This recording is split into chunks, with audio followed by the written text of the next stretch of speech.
ጤና ይስጥልኝ ክቡራት ተመልካቾቻችን ከሐረሪ ቴሌቪዥን የዕለቱን ዜናዎች ወደ እናንተ እናደርሳለን። ከዜናዎቹ ጋር ቤተልሔም ደሴ ነኝ። አብራችሁን ቆዩ።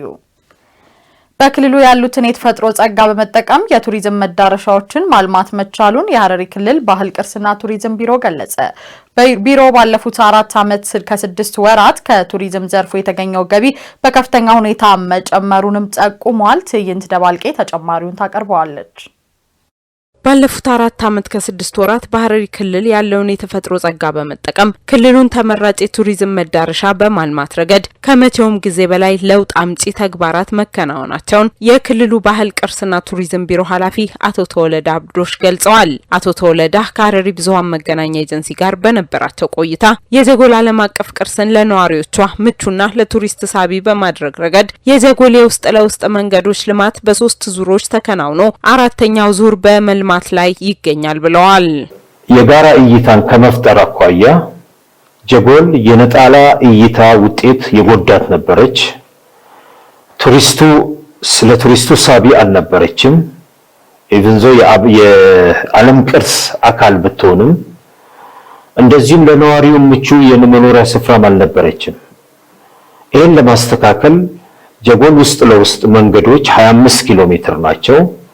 እነኚህ 25 ኪሎ ሜትር አስፋልቱን ስንቀንስ 2.2 ኪሎ ሜትሩን የቀረውን በአንደኛ ዙር፣ በሁለተኛ ዙር፣ በሶስተኛ ዙር፣ አራተኛ ዙር ተብሎ የመጨረሻው በአሁኑ ጊዜ የመጨረሻው የማገባደጃ ምዕራፍ ላይ ደርሰናል ማለት እንችላለን።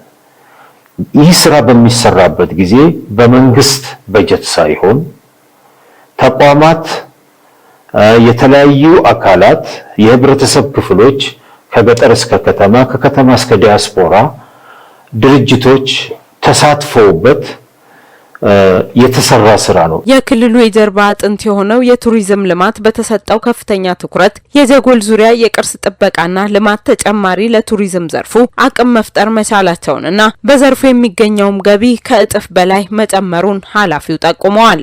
የሐረር ያሏትን እሴቶችና ታሪኮች የምናስተዋውቅበት ቦታዎች ናቸው። ከዚህ በመነሳት በዚህ 4 ዓመት ውስጥ አንደኛ የአለላ ስፌት ሙዚየም የተከፈተበት ሁኔታ አለ። ሁለተኛ የማኑስክሪፕት ሙዚየምም እንደዚሁ ተገንብቶ ስራ የጀመረበት ሁኔታ አለ። ከዛም በተጨማሪ ደግሞ ሌሎች ሙዚየሞችም ታድሰው እሴት ተጨምሮባቸው አገልግሎታቸው እንዲጠናከር የተደረገበት ሁኔታም መጥቀስ ይቻላል ማለት ነው። የአለላ ስፌቱን በምናይበት ጊዜ ሐረር የምትታወቅበት የራሷ የአለላ ስፌት ፓተርኖች አሉ፣ ዲዛይኖች አሏት። እነኛ ዲዛይኖች በኢትዮጵያ ለመጀመሪያ ጊዜ በሙዚየም ደረጃ እንዲታዩና እንዲተዋወቁ እነኚህ ቅርሶችም ቱሪስቶችም አውቀው ከዚህም በተጨማሪ ኢኮኖሚያዊ እንቅስቃሴ ውስጥም እንዲገባ ለማድረግ አንደኛ የብራንድ ዓለም አቀፍ መገንተንን ሰርቲፊኬት ወይንም ዕውቅናን እንዲገኝ በዚህ ዘርፍ የተደረገበት ሁኔታ። በተጨማሪም ከመደመር ትውልድ መጽሐፍ በተገኘ ገቢና የክልሉ መንግስት በመደበው ተጨማሪ በጀት የሐረሪ ኢኮ ፓርክ የተገነባ በመሆኑ ቦታው ከጅብ ማብላት ትርኢት በተጨማሪ በርካታ አገልግሎቶችን አካቶ መገንባቱን አቶ ተወለዳ ገልጸዋል። በክልሉ ያሉ ሙዚየሞችን ባህልና እሴቶቻቸውን ጠብቀው እንዲታደሱ ማድረግ መቻሉንና የሐረር የእጅ ጽሑፍ ሙዚየም ተገንብቶ አገልግሎት ላይ መዋሉ በዘርፉ ልማት የተሰጠውን ትኩረት ማሳያ ናቸው ብለዋል። በገጠሩ ላይ ያሉትንም የመፈለግ የማልማት ስራዎችም የተሰሩበት ጅምር ስራዎች አሉን። ከ3000 እስከ 7000 ዓመት የሚገመት እድሜ ያላቸው ዋሻዎች እንደዚሁም ደግሞ ጥንታዊ እጅ ጽሑፍ የድንጋይ ላይና የዋሻ ላይ ጽሑፎች የተገኙበትና እነኚህም በቀጣይነት ለጥናትና ምርምር ክፍት ሆነው እንደገና ደግሞ ለምተው ለቱሪስትም አንዱ መዳረሻ መስህብ እንዲሆኑ የማድረግ ስራዎችም ልዩ ትኩረት ሰጥተን የምንሰራበት ነው ማለት እንችላለን። ከከተማ ባሻገር በገጠር ያሉ ታሪክና ቅርሶችን በማፈላለግ ጥንታዊ ዋሻና የድንጋይ ላይ ጽሑፎች የተገኙበት ሁኔታ መፈጠሩን ጠቁመው በቀጣይ እነዚህን የቱሪስት መዳረሻዎች ለማድረግ በትኩረት እንደሚሰራ አስገንዝበዋል። በአጠቃላይ ባለፉት 4 ዓመት ከ6 ወራት የሸዋሊድ በዓል በዩኔስኮ የማይዳሰስ ቅርስ መመዝገቡ፣ ከተማዋ የቱሪዝም ከተሞች ፌዴሬሽን አባል መሆኗ፣ ከሰሃራ በታች ካሉ የአፍሪካ ሀገራት የዓለም ቅርስ ከተሞች ድርጅት አባል ከተማ መሆኗ በዘርፉ በዓለም አቀፍ ደረጃ የተገኙ እውቅናና ስኬቶች መሆናቸውን አቶ ተወለደ አብራርተዋል። በቀጣይም የቱሪዝም ዘርፉን ልማት በማጠናከር የክልሉን ተጠቃሚነት ማጎልበት ላይ በትኩረት እንደሚሰራ ኃላፊው አስገንዝበዋል። በሐረሪ ክልል ባለፉት 4 ዓመት ከ6 ወራት በአምራች ኢንዱስትሪው ዘርፍ ብዙ ምርታ የመመዝገባቸውን የክልሉ ኢንተርፕራይዝ ልማትና ኢንዱስትሪ ቢሮ አስታወቀ። የኢትዮጵያ ታምርትና ሐረር ታምርት ንቅናቄን ተከትሎ 182 አዳዲስ ኢንዱስትሪዎች ወደ ስራ ገብተው የውጭ ምንዛሬ ማዳን መቻሉንም ጠቁመዋል። አዩብ ካዛሊ ተጨማሪ አለው።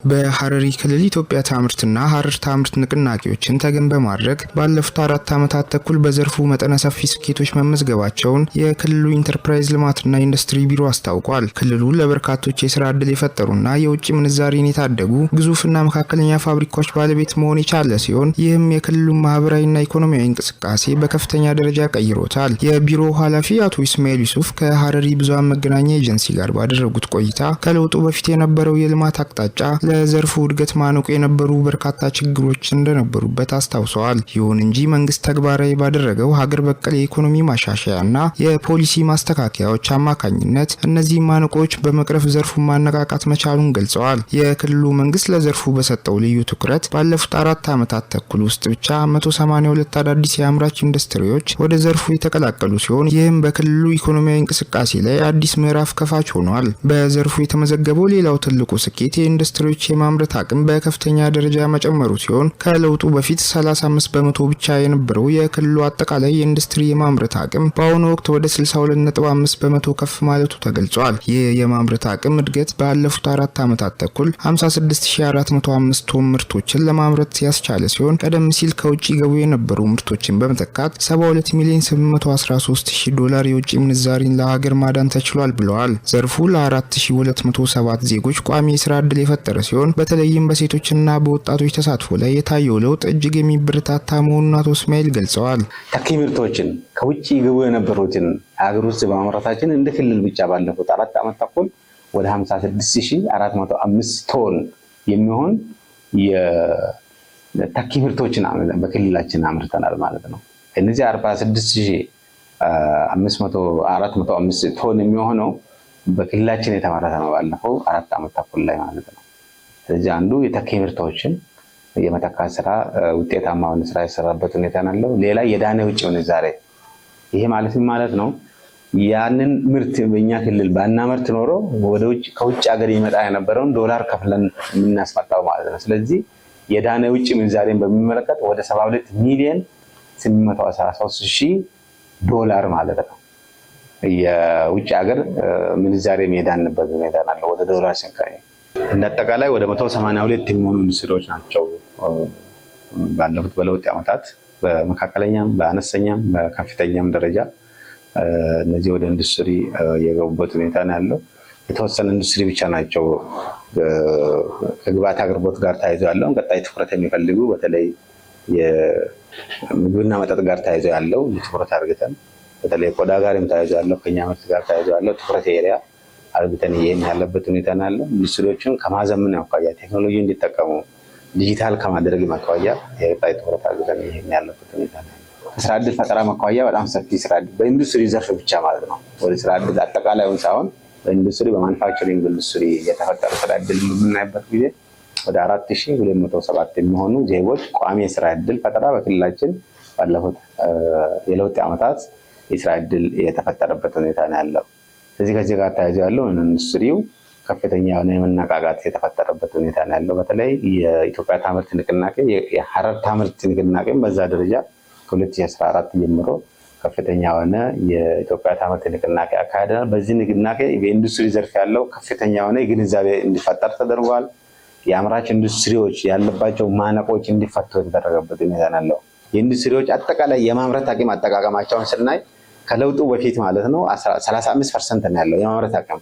ስለዚህ ኢንዱስትሪ ማምረት ከሚችለው አጠቃላይ ከማሽነሪ ፖቴንሻል የማቋያ የተመረተበትን ከሰለጠነ ኢንዱስትሪ የሚፈልገውን ከሰው ኃይል አቋያም ስናይ ከፍተኛ የሆነ የማምረት አቅም አጠቃቀም ከ35 የነበረው ወደ 62.5% በዚህ በ2018 በ6 ወሩ የማምረት አቅም የደረሰበት ሁኔታ ነው ያለው።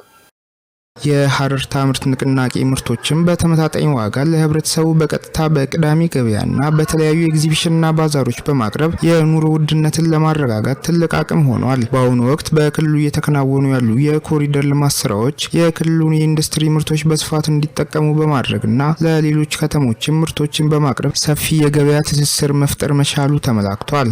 የገበያ ትስስርን በተመለከተ ማኑፋክቸሪንግ በአነስተኛም በመካከለኛ በከፍተኛ ኢንዱስትሪ ያሉትም ከፍተኛውን የገበያ ትስስር እንዲፈጠር ተደርጓል ማለት ነው። ይሄ ማለት ኢንዱስትሪ ትስስር እንዲፈጠር የአንዱ ኢንዱስትሪ ምርት የሌላው ደግሞ እንደ ግብዓት የሚፈጠርበት ሁኔታ ነው ያለው። የገበያ ትስስር ደግሞ በተለያዩ የኢትዮጵያ ታምርት ንቅናቄ የምናዘጋጃቸው ባዛሮች፣ ኤግዚቢሽኖች በዛ ደረጃ ኢንዱስትሪዎች እንዲነቃቁ የተደረገበት ሁኔታ ነው ያለው። በክልላችን ብቻ ሳይሆን ከሌሎች ኢንዱስትሪዎችም ጋር በሀገር አቀፍ ደረጃ በሚዘጋጁ የኢትዮጵያ ታምርት ንቅናቄ ደግሞ እኛም ምርት የክልላችን ምርት የሚሳተፉበትና የገበያ ትስስር የፕሮሞሽን ስራ የሚሰራበት ኢንዱስትሪዎች የሚያጋጥማቸውን በተቀናጀ መልኩ ችግራቸውን እንዲፈታ ከማድረግ አኳያ ትልቅ ትኩረት ተሰጥቶ ይህም በጆይንት ቬንቸር መልክ ከሌሎችም አካባቢ በክልላችን በጣም ትልልቅ ባዛሮችና ኤግዚቢሽኖችን ኢንዱስትሪ ንቅናቄ መሰረት በማድረግ እነዚህ ኢቨንቶችን ደግሞ ከፍተኛውን ኢንዱስትሪዎችን ለምሳሌ ባለፈው ዓመት ያዘጋጀ ነው የሐረር ዴይ በእኛ ክልል ነው የተከበረው።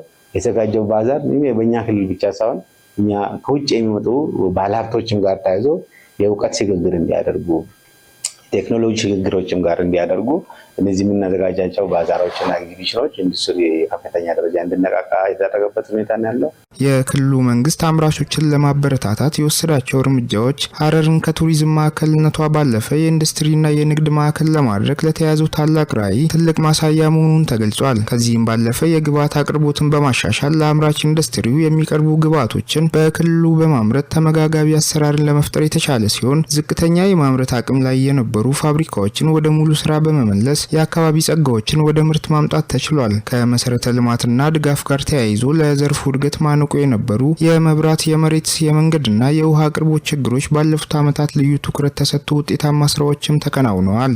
መቆራት ችግር ነበረበት፣ ኢንዱስትሪዎች የኃይል እጥረት የነበረበት ሁኔታ ነው ያለው። ይሄንን ከመሰረተ ልማት አቅርቦት ከመንገድም ጋር ተያይዞ ያለው ተደራሽ በተለይ ኢንዱስትሪ ዞን አካባቢ ያለውን ያለባቸውን የመንገድ ችግሮች እንዲፈታ መሰረተ ልማት አቅርቦትን በተቻለ መንግስት ከፍተኛ ትኩረት ተደርጎ ኢንዱስትሪዎች ከፍተኛ ስራ የምርትና ምርታማነትን ከማሳደግ አኳያ የተሰራበት ሁኔታ ነው ያለው።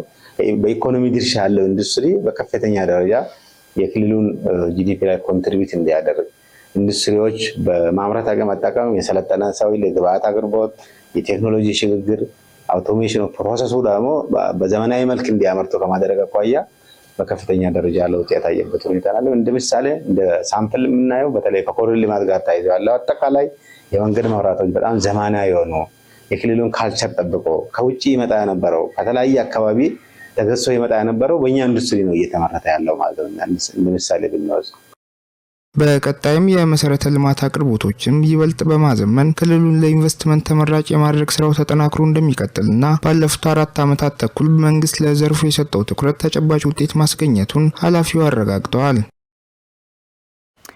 የኤችአይቪ ኤድስ ስርጭትን ለመቀነስና ለመከላከል በትኩረት እየተሰራ መሆኑን የክልሉ የኤችአይቪ ኤድስ መከላከልና መቆጣጠሪያ ጽሕፈት ቤት አስታወቀ።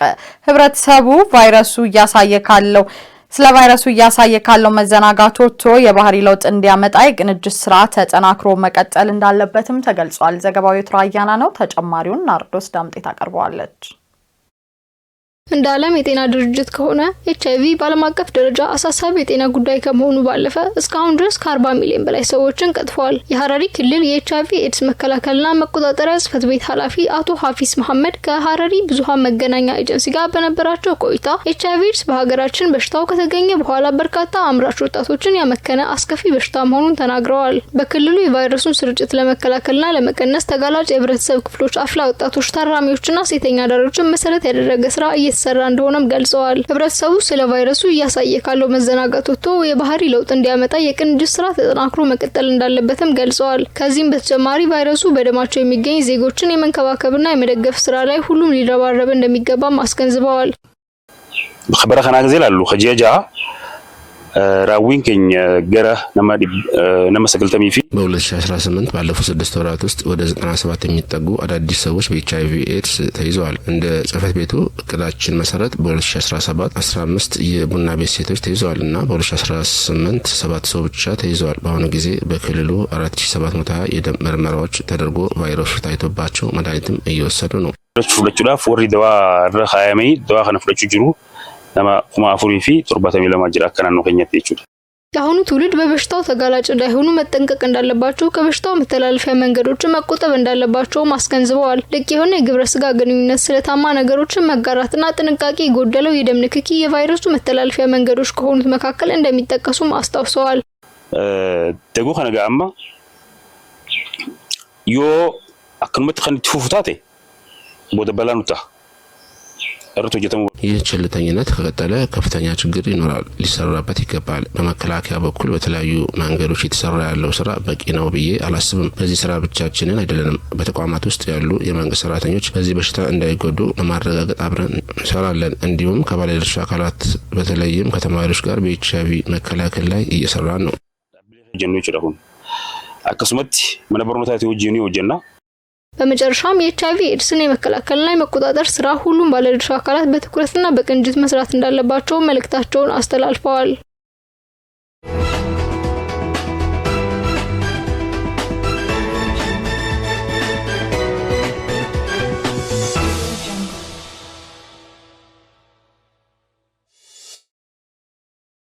ሐረሪ ቴሌቪዥን ዜናዎቻችን ወደ እናንተ መድረሳቸውን እንደቀጠሉ ናቸው። ወደ ሀገር አቀፍ ዘገባዎች አለፍን።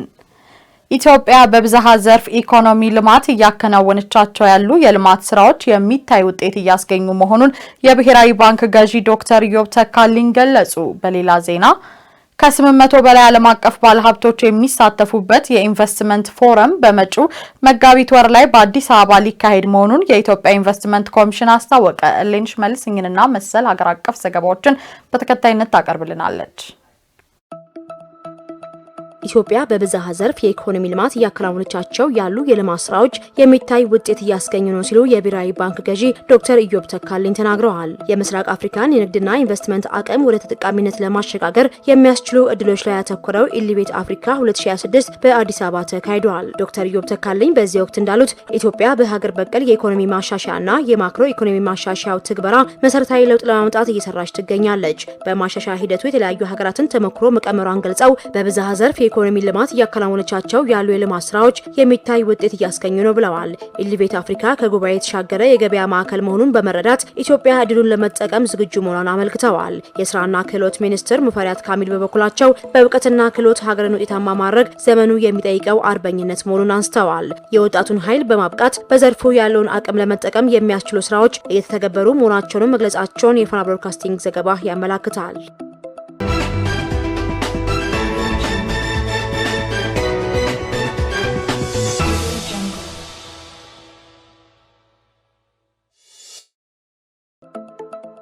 ከ800 በላይ ዓለም አቀፍ ባለሀብቶች የሚሳተፉበት የኢንቨስትመንት ፎረም በመጪው መጋቢት ወር በአዲስ አበባ ሊካሄድ መሆኑን የኢትዮጵያ ኢንቨስትመንት ኮሚሽን አስታውቋል። የኢትዮጵያ ኢንቨስትመንት ኮሚሽን ኮሚሽነር ዶክተር ዘለቀ ተመስገን የፎረሙ ዓላማ ትልቅ ኢንቨስትመንቶችን መፈረም፣ የተፈጠሩ ምቹ የኢንቨስትመንት አማራጮችንና የኢትዮጵያ መንግስት በዘርፉ እድገት ለማምጣት ያለውን ቁርጠኝነት ማሳየትና የኢትዮጵያን የኢንቨስትመንት መዳረሻ አቅም ማስተዋወቅ መሆኑን ጉዳዩን አስመልክቶ በሰጡት ጋዜጣዊ መግለጫ ተናግረዋል።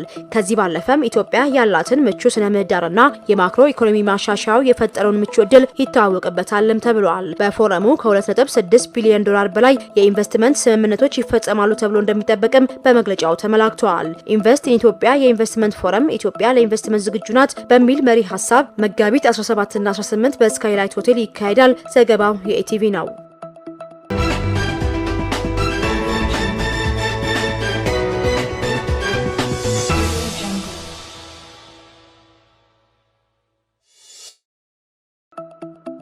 የኢትዮጵያ ቡናና ሻይ ባለስልጣን ዋና ዳይሬክተር ዶክተር አዱኛ ደበላ በበጀት ዓመቱ 600 ሺህ ቶን ቡናን ወደ ውጪ በመላክ 3 ቢሊዮን ዶላር ገቢ ለማግኘት ታቅዶ እየተሰራ ነው ሲሉ ገለጹ።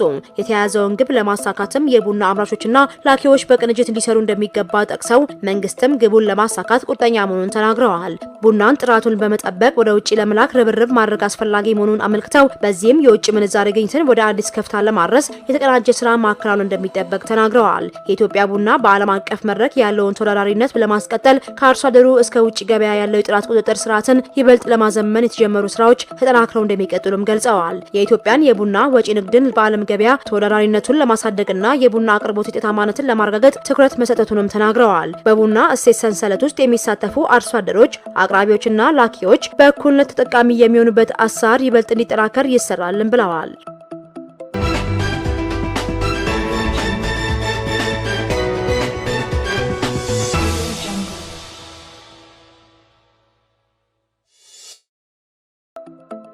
በአማራ ክልል በ2018 በጀት ዓመት ከ4 ሚሊዮን በላይ ህዝብ የተሳተፈበት የሚገኝ የተቀናጀ የተፈጥሮ ሀብት ልማትና ጥበቃ ስራ የተከናወነ መሆኑን የክልሉ ግብርና ቢሮ አስታውቋል። የቢሮ የተፈጥሮ ሀብት ጥበቃና አጠቃቀም ዳይሬክተር እስመል ዓለም ምህረት ለጋዜጣ ፕላስ እንደገለጹት የአፈርና ውሃ ጥበቃ ስራው ከታህሳስ 1 ቀን ጀምሮ በሁሉም አካባቢዎች በይፋ ተጀምሮ ተጠናክሮ ቀጥሏል። በዚህም በ8812 ተፋሰሶች ውስጥ በ416000 ሄክታር መሬት ላይ ስራውን ለማከናወን ታቅዶ እስካሁን በ375000 ሄክታር ላይ መከናወኑን አረጋግጠዋል። በልማት ስራው ላይም እስካሁን ከ4.1 ሚሊዮን በላይ የክልሉ ነዋሪዎች ንቁ ተሳትፎ እያደረጉ ይገኛሉ። ይህ የልማት ስራ የከርሰ ምድር ውሃ እንዲጨምርና ምንጮች ዓመቱ ሙሉ እንዲፈሱ በማድረግ ለበጋ መስኖ ስንዴ ልማት ስኬት መሰረት እየጣለ መሆኑን ዳይሬክተሩ አስረድተዋል።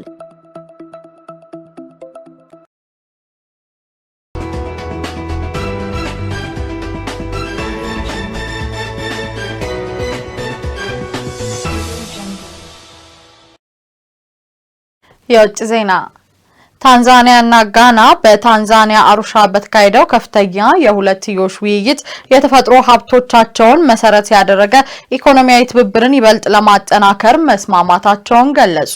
ታንዛኒያ በጥጥ ምርቷ ስትታወቅ፣ ጋና ደግሞ በካካኦ ምርቷ ትታወቃለች። በዚህም ምርቶቻቸውን በሀገር ውስጥ በማቀነባበር የገበያ ተጠቃሚነታቸውን ለማሳደግ ወስነዋልም ተብሏል። ምስጋናው ኃይሉ ተጨማሪ አለው።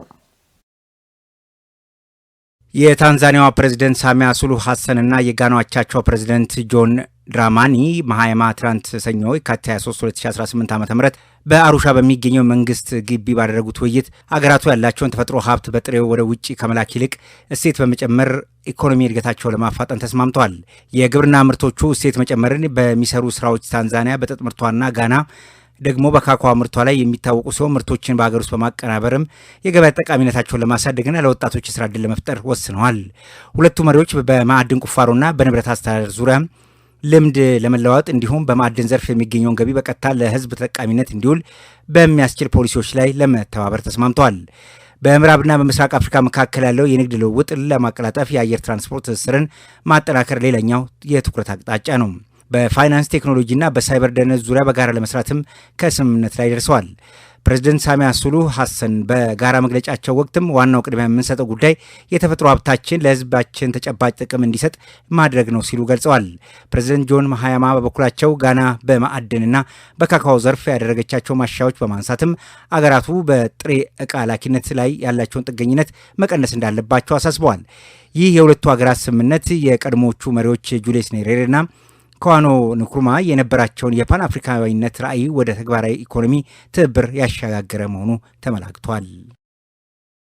በደቡብ ሱዳን በተፈጸመ ድንገተኛ ጥቃት ቢያንስ 169 ሰዎች ተገደሉ። ደቡብ ሱዳን ወደ እርስ በርስ ጦርነት ለመመለስ ጫፍ ላይ ነች በማለት የመንግስታቱ ድርጅት በድጋሚ አስጠንቅቋል። ዘገባው የቢቢሲ ነው። ባህር ጠንክር ተጨማሪውን ያቀርበዋል። በደቡብ ሱዳን ማንነታቸው ያልታወቁ ታጣቂዎች በፈጸሙት ድንገተኛ ጥቃት በሰሜናዊ የአገሪቱ ክፍል የመንግስት ኃላፊውን ጨምሮ ቢያንስ 169 ሰዎች መገደላቸውን የአገሪቱ ባለስልጣናት ገለጹ። ጥቃቱ የተፈጸመውም ሮሂንጌ ተብሎ በሚጠራው ግዛት መሆኑን የግዛቱ ቃል አቀባይ ጄምስ ሙኒካው ሚጆኮ ተናግረው የጥቃት ፈጻሚዎቹ ከጎረቤት ግዛት ወይም ዩኒቲ ግዛት የመጡና ከተቃዋሚው የሱዳን ነጻነት ጦር ጋር ግንኙነት ያላቸው ወጣቶች ሊሆኑ ይችላሉ ተብሏል። የሱዳን የነጻነት ጦር ግን የአገሪቱ ግዛቶች ግጭቶችን ከፖለቲካ ጋር እያነካኩ ነው በሚል የቀረበውን ክስ አስተባብሏል። ደቡብ ሱዳን ወደ እርስ በርስ ጦርነት ለመመለስ ጫፍ ላይ ነች በማለት የመንግስታቱ ድርጅት በተደጋጋሚ አስጠንቅቋል። ቃል አቀባዩ እንዳሉትም ከሟቾቹ መካከል 79 የሚሆኑት የመንግስት ታጣቂዎች ናቸው። ቀሪዎቹ 90ዎቹ ሟቾች ደግሞ ህጻናት፣ አዛውንቶችና ሴቶች እንደሆኑ ተነግሯል። 15 የቆሰሉ ሰዎች ለሕክምና ወደ አብዬ ግዛት ተወስደዋል። የካቲት 22 2018 ዓ.ም አመሻሽ ላይ ጥቃቱ ድንገት ሲፈጸም የአካባቢው የመንግስት ታጣቂዎች ምላሽ ቢሰጡም ጥቃቱን መመከት አልቻሉም። የአካባቢው የፖሊስ አዛዥ ጨምሮ በርካታ ፖሊሶች በጥቃቱ ተገድለዋል። ታጣቂዎቹ መኖሪያ ቤታቸው በእሳት በማያያዝ ከፍተኛ ውድመትም ፈጽመዋል። በደቡብ ሱዳን የሚገኘው የመንግስታቱ ድርጅት ወኪል ጥቃቱን ተከትሎ 1000 የሚደርሱ ሰዎች ከለላ ፍለጋ ወደ ጣቢያዎች መሄዳቸው ገልጿል። እንደዚህ አይነት ጥቃትም ሊፈጸም እንደሚችል ከ48 ሰዓት በፊት ማስጠንቀቂያ ደርሶ እንደነበርም የድርጅቱ ወኪል ገልጿል። ስትከታተሉ የቆያችሁት ከሐረሪ ቴሌቪዥን ዕለታዊ የአማርኛ ቋንቋ የዜና ወጃችንን ነበረ። ቤተልሔም ደሴ ዜናዎቹን እየመራው ከእናንተ ጋር ቆየው። ከቀሪ የሐረሪ ቴሌቪዥን ፕሮግራሞች ጋር መልካም ጊዜ